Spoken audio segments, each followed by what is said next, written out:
যাদের শেষ ঠিকানা হয়েছে বনানীর সামরিক কবরস্থানে।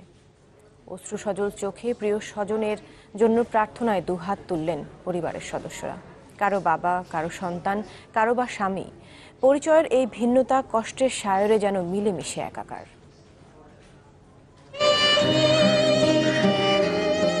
ছেলেকে হারিয়েছেন ৮ বছর হলো, কিন্তু এক মুহূর্তের জন্য ভুলতে পারেননি আদরের সন্তানকে। পরিবারের সবার সাথে ছেলের কবরের পাশে অশ্রুসজল বৃদ্ধা মা। বুকের জমানো কষ্ট যেন বেরুতে চায় বিলাপ হয়ে।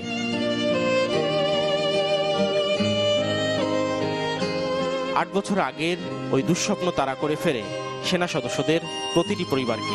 এখন চোখের কান্নাও থেমে গেছে প্রায়, কিন্তু হৃদয়ে রক্তক্ষরণ থামেনি।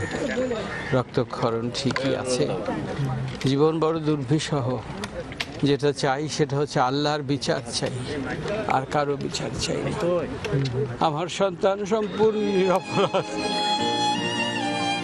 বিডিআর বিদ্রোহে নিহত মেজর মমিনুল ইসলামের পরিবারের প্রত্যাশা দ্রুতই নিষ্পত্তি হবে হত্যা মামলাটির। সরকারের সদিচ্ছা থাকলে এটা খুব দ্রুত কার্যকর হবে, এটাই শুধু আমাদের দাবি আর চাওয়া, আর কোনো কিছু না। আমি যখন ঘুমাচ্ছিলাম আমি একটা স্বপ্ন দেখেছি যে আমি আমার বাবাকে দেখেছি। সকালে রাষ্ট্রপতি ও প্রধানমন্ত্রীর পক্ষে তাদের সামরিক সচিব, স্বরাষ্ট্রমন্ত্রী, জাতীয় পার্টির চেয়ারম্যান হুসেইন মোহাম্মদ এরশাদ সহ রাজনৈতিক দলের নেতারা শহীদদের প্রতি শ্রদ্ধা জানান।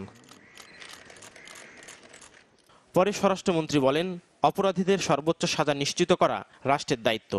এই নৃশংস হত্যাকাণ্ড কিংবা এই বর্বরচিত হামলার পরিকল্পনা করেছিল কিংবা যারা সক্রিয় অংশগ্রহণ করেছিল, আমরা তাদেরকে সবাইকেই আমরা বিচারের মুখোমুখি করেছি। এর মধ্যে অনেকেরই যাবজ্জীবন কারাদণ্ড প্রাপ্ত হয়েছেন এবং অনেকেই মৃত্যুদণ্ড প্রাপ্ত হয়েছেন।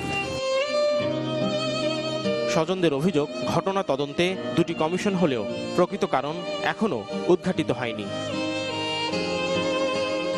নাফিউল ইসলাম লিংকন, চ্যানেল 24, ঢাকা।